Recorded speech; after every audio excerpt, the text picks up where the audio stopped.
on a 2 circuits identifiés.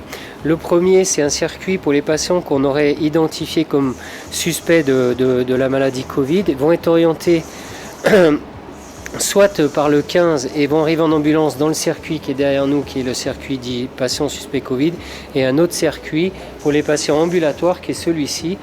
Et au niveau de ce circuit-là, il y a un tri qui est opéré par une infirmière organisatrice de l'accueil qui, à partir de questions, va identifier soit un risque et une suspicion de Covid, le réorienter dans le flux qu'on a identifié et dont on a parlé précédemment, ou le faire entrer ici dans le secteur, on va dire, basse densité virale et où la probabilité est très faible.